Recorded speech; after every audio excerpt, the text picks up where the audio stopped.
Bonjour à tous, aujourd'hui nous faisons la dernière séance de la leçon Mers et océans dans un monde maritimisé. Donc nous sommes ici au jour numéro 2. Euh, donc aujourd'hui on termine la leçon. Je vais vous donner aussi des petites indications pour réviser.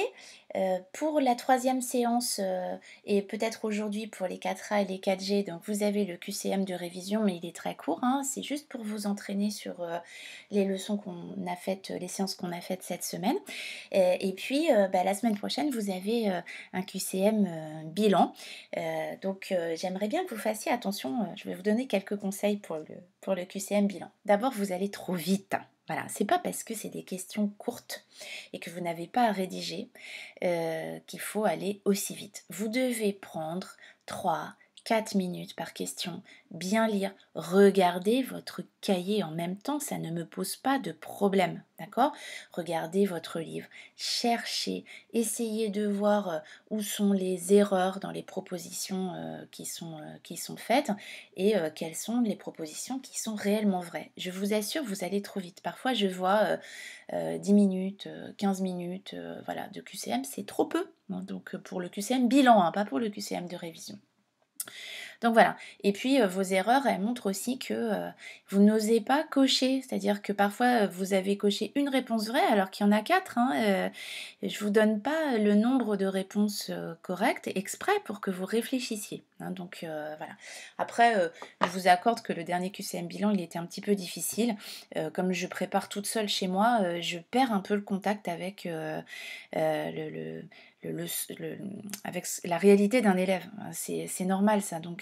C'est pour ça que je vous demande s'il est difficile ou s'il est facile, parce que là, du coup, je vais faire beaucoup plus facile, hein. Je vous promets, je vais faire beaucoup plus facile pour que ce soit pas trop déprimant pour vous, hein. Donc voilà pour le QCM. Allez, la séance d'aujourd'hui, on est parti. Hop. Donc séance 5, nous sommes ici, les enjeux environnementaux des espaces maritimes. Donc vous regardez la vidéo, c'est très bien, regardez-la jusqu'au bout, ce serait dommage de louper quelques conseils judicieux pour votre épreuve de la semaine prochaine. On va regarder les documents page 279, on va étudier ensemble la carte page 280-281, vous avez des questions à faire dessus page de gauche, et puis page de droite, vous pourrez recopier le cours du manuel.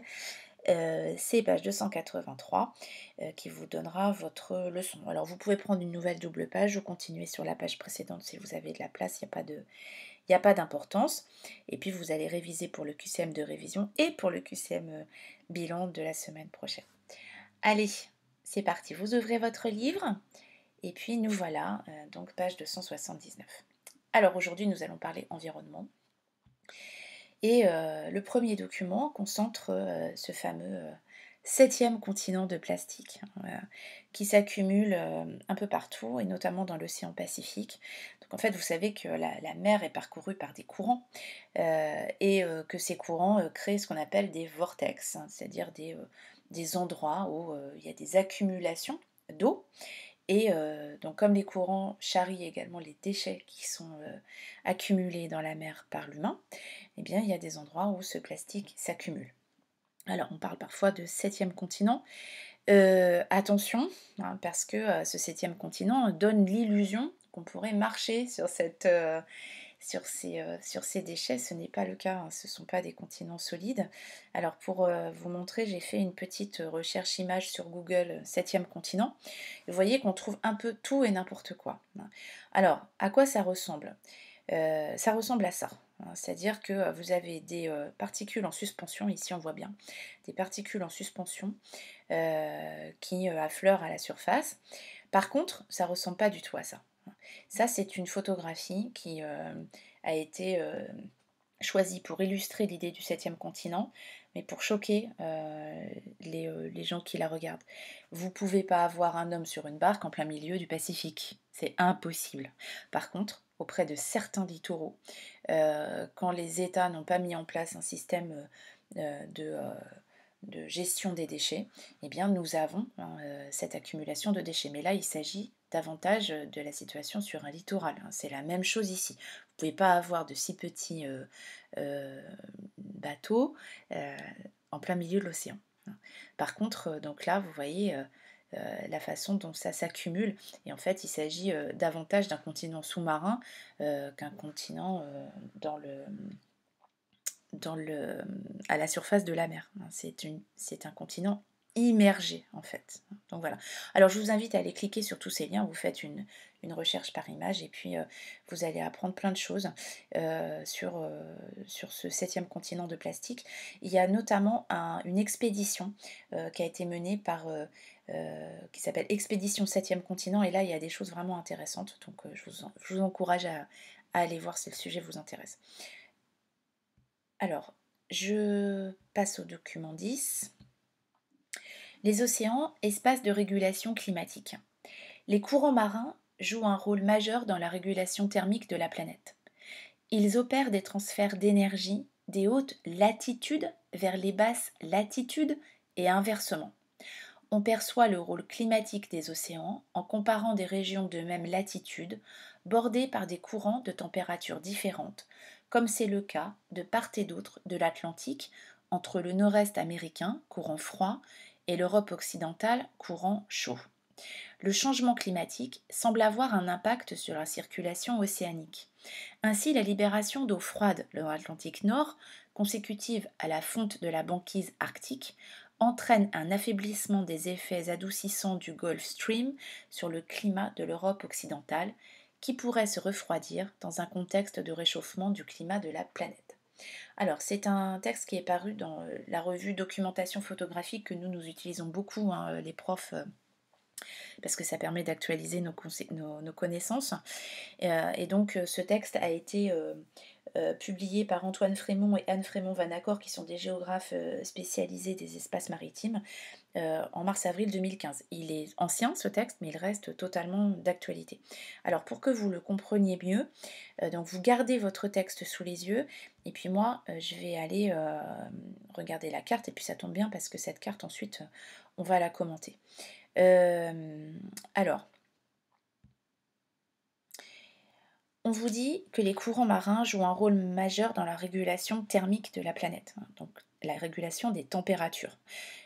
Si vous ne savez pas, je vous le dis, au voisinage du littoral, mais nous on le sait bien, les températures sont toujours un peu plus douces l'hiver ou un peu plus fraîches l'été. C'est à cause du rôle de régulation thermique de la mer qui est proche.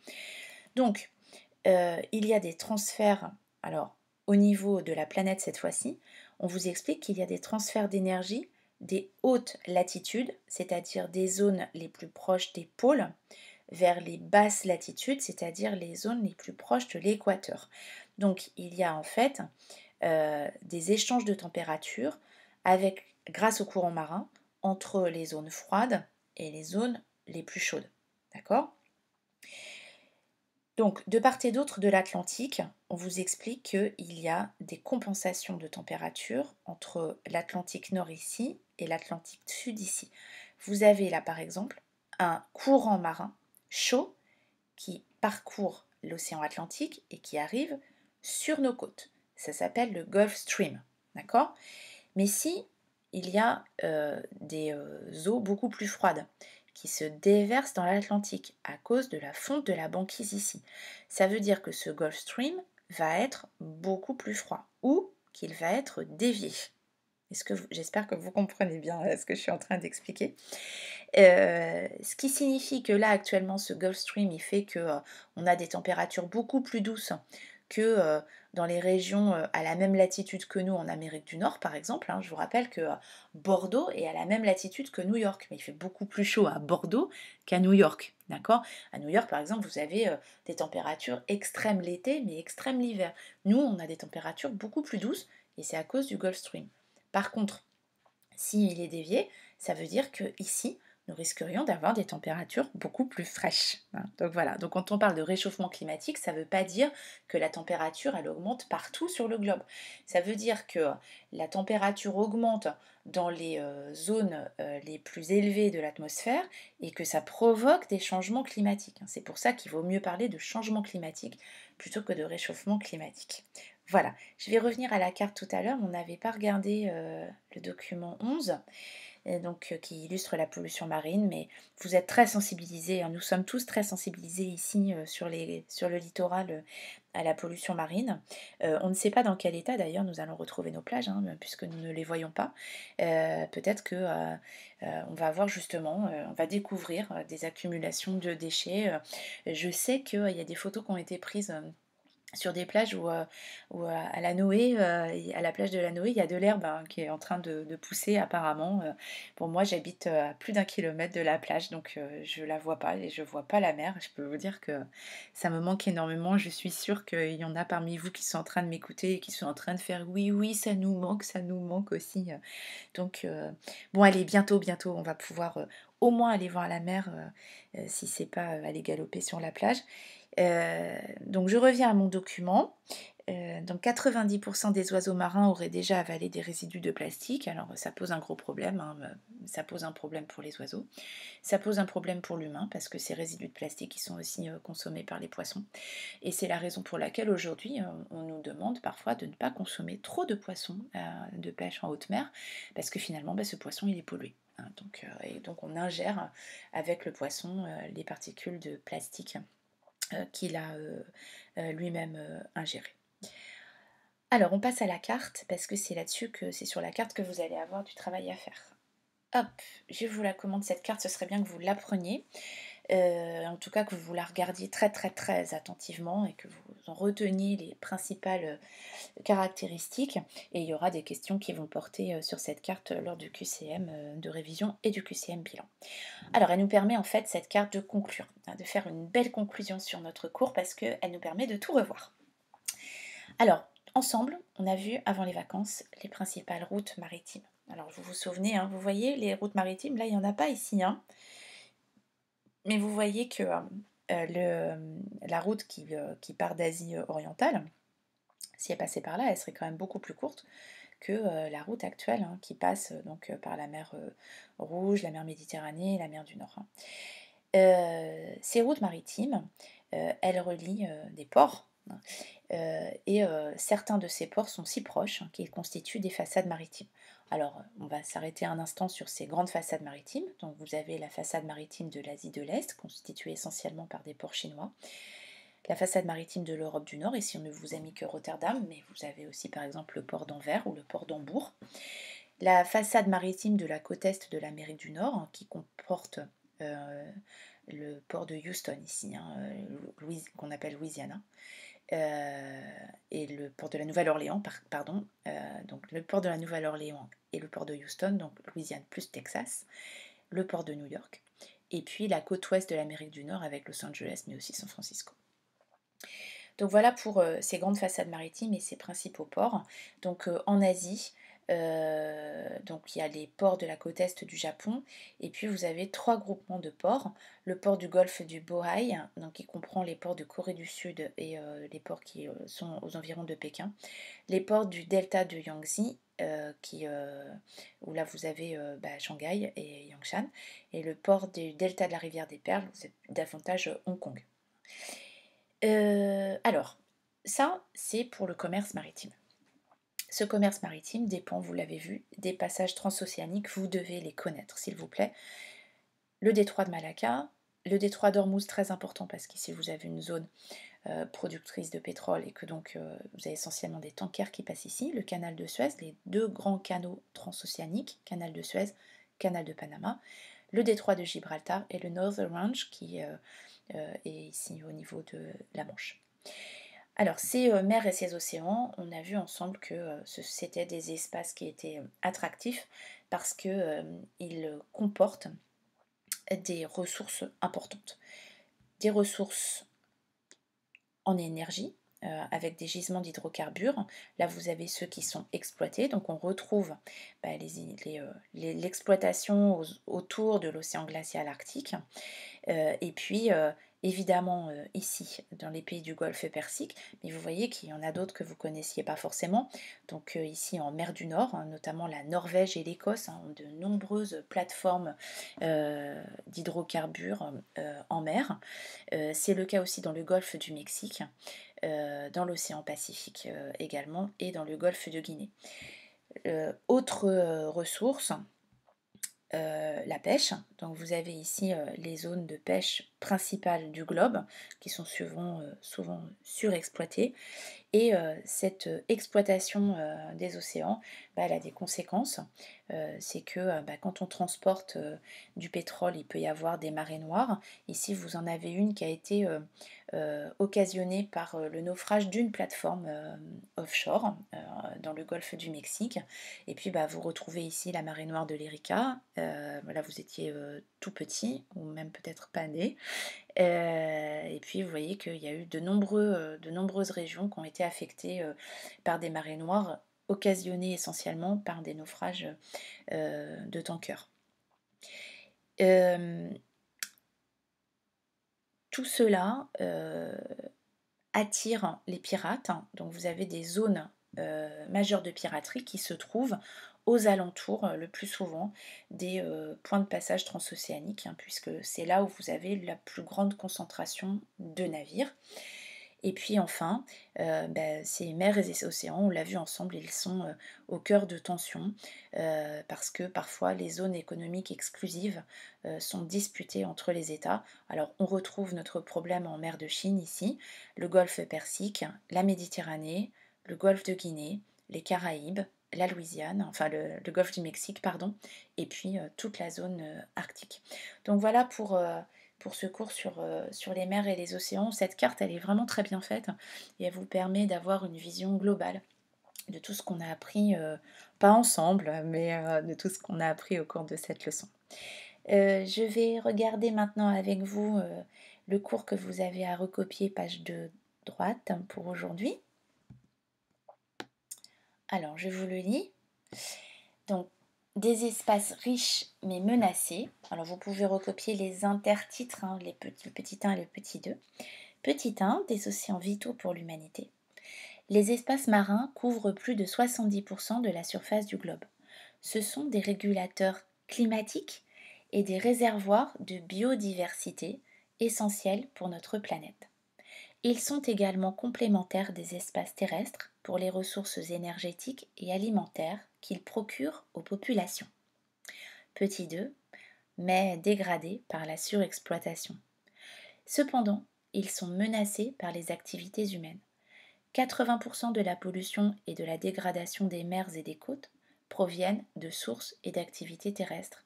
Les 20% restants des bateaux et plateformes offshore.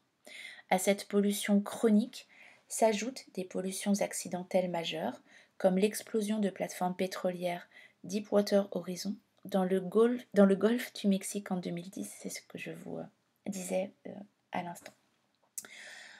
Alors, pour réviser, vous avez des exercices. N'hésitez pas à les regarder, parce que je les ai aussi. Je les regarde également. Donc là, par exemple, vous pouvez vous entraîner à l'oral. Entraînez-vous à l'oral. Remplacez les expressions soulignées par les mots de vocabulaire. Les chemins suivis par les navires relient 3 grandes régions de l'économie mondiale.